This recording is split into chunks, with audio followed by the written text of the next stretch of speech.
Hello, and welcome to another edition of the Book Review blog. I am your book reviewer, and today we are going to review the book Five Love Languages by Gary Chapman. There you go. And this was a nonfiction book, which was a new thing that I've done. And so let's get started. First of all, let me say that the five love languages that Dr. Chapman is talking about means that in marriages and relationships, there's basically five things that we want out of love.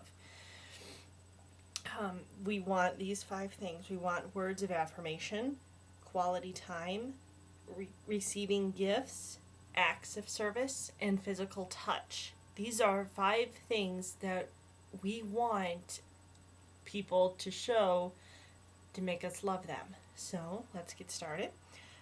The first one, well, first of all, I'm going to say this. He begins this book with a very good question. He begins it with saying, what happens to love after we get married? Does the love die? Is it there but we don't show it? Unfortunately, with the divorce rate of today's standards of being 50% or higher, it seems that it's almost the first one of it just dies and we don't know what to do with it. So this book was very helpful in showing you, no, the love doesn't die, it just may be expressed differently than how it was expressed when two people were dating. So, and then he also talks about how people have an emotional love tank that needs to be filled. He envisions it as kind of a gas tank in a car that, if you have a tank of gas that is getting empty, that you need to fill it. Well, an emotional love tank, he says, works the same way. That if your emotional love tank is getting empty, then you need to express to your partner ways that it can be filled. So, and then by these five ways. So let's go on. So the first one is words of affirmation, and these are kind of in three subcategories. These are encouraging words, which uses loving words to encourage what they like to do.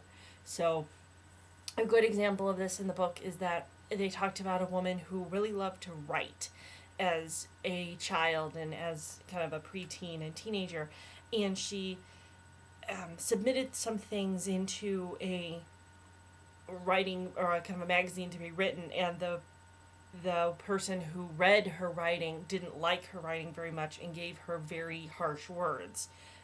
This writing stinks. You don't know what you're writing about, and so that discouraged her from not writing for a very long time. And then she went on to do a different job that wasn't associated with writing.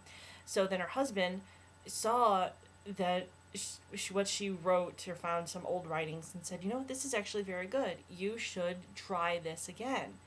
And so that encouraged her to start writing again. His encouraging words kept her writing. And eventually then she actually did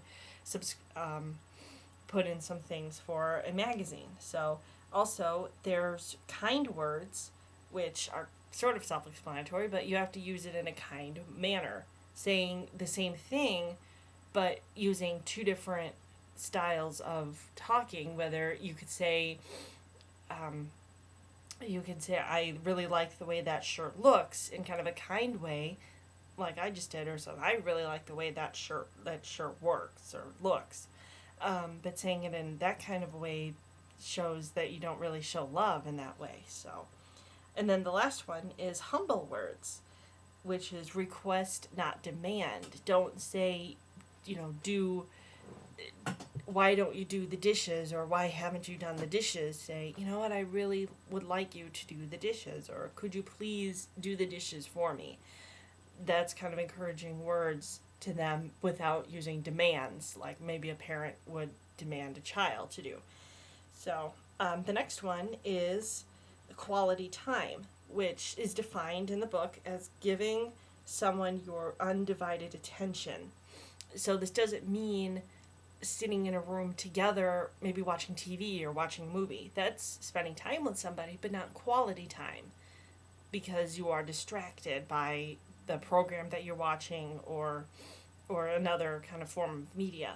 So they also, like I said, they also mentioned focused attention on somebody and using quality conversation. So with somebody who maybe does not think that quality time is really their love language, this could be hard, because especially if you are not one to speak very much, but your partner does. Your partner does want to spend quality time with you, so you have to figure out ways to work through those hardships in your life to get to actually spending quality time with your partner. And Dr. Chapman talks about that in his book.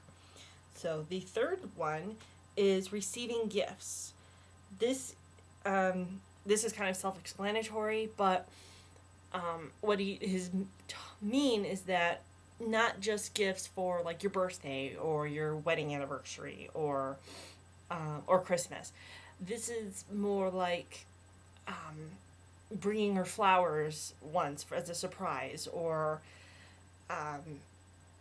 maybe writing her, if you're a good writer, write her a card or write her a poem and stick it to her mirror or her bathroom mirror or something like that. And he was definitely talking about, especially if your budget is kind of tight, that you don't need to go over explosive on gifts. Like I said before, writing them a simple card to somebody who thinks that gift receiving works with their love language could be very helpful for them.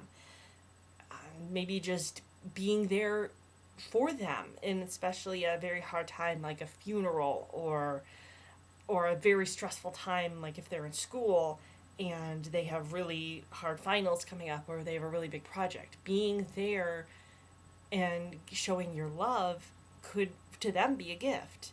So, and the next is acts of service, and again, kind of like receiving gifts, this is kind of self-explanatory, of just doing things for your partner that you may not want to do, but if you do them, that shows to them that you love them. Like, for example, doing the laundry or running errands. That, maybe a husband running errands that his wife usually does would show the wife that you love them,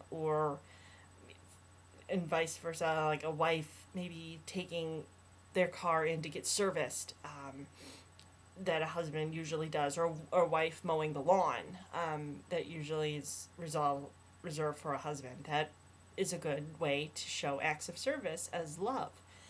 So, the last one is physical touch.